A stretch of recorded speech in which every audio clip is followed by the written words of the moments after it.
Waiting. I was lucky to land a gig early enough into my time in LA that I didn't have to do the whole waiting tables while hoping for my big break thing. But that doesn't mean I haven't done my time in food service. In college, I waited tables at a high-end retirement home. Not because I loved spending time with the elderly or because I felt like this would be more meaningful work than serving rich finance guys. I wish I was that good of a person. It was just the other restaurants I applied to wanted me to be a hostess first. While at Ida Culver House Broadview, I could immediately be a waitress. I figured I could wait tables for a bit, then I could leave and get a better waitress position at a fancy restaurant soon after. I got $5.25 an hour, no tips. Not until Christmas at least. The other workers there kept telling me to just wait until Christmas. For what? Some old dude to give me $15? It was tough work. Not only it is grueling to be on your feet all day, but it's also incredibly boring to listen to people tell you what they want to eat. Figuring out how to focus on the words coming out of people's mouths while they tell me their food order was seriously my biggest challenge.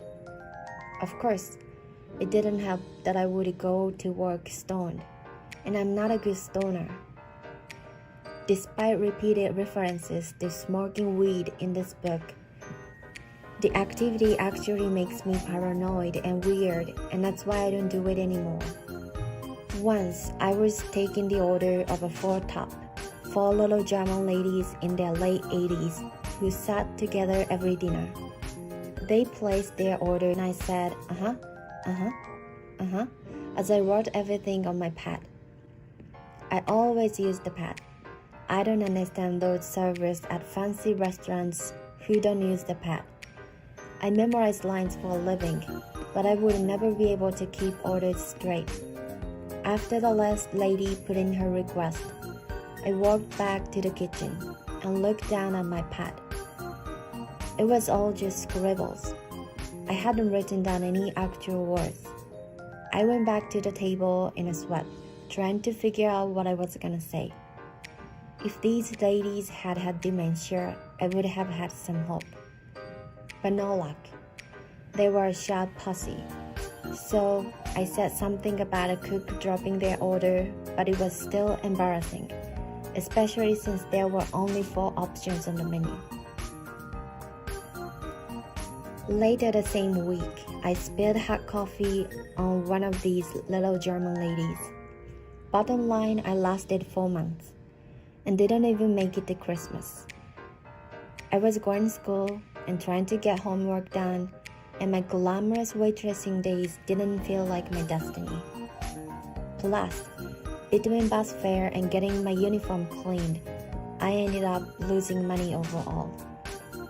When I told my mother I couldn't do the retirement home job anymore, she was so disappointed in me. "You are not a quitter," she said. I did not raise a quitter. All I could say was, maybe you did. But I needed a job. My parents generously paid for my college, but that was it. I didn't have an allowance. Poor me. I did manage to patch together a handful acting jobs that would cover me for a month or so at a time.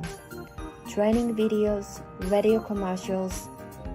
I did a health insurance training video for nurses and doctors in which I played a young woman who was being told she has a cancer. The director was so impassioned, so intent on me finding the arc of my story. It was, to this day, the most dramatic work I've ever done. But waiting tables, in some ways, still goes down as the hardest. Certainly the most thankless, which is probably why I generally avoid going to restaurants. I'd much prefer ordering delivery or my latest obsession, ordering through Postmates. That way, no one has to struggle to focus while I spell out what I want in my taco salad.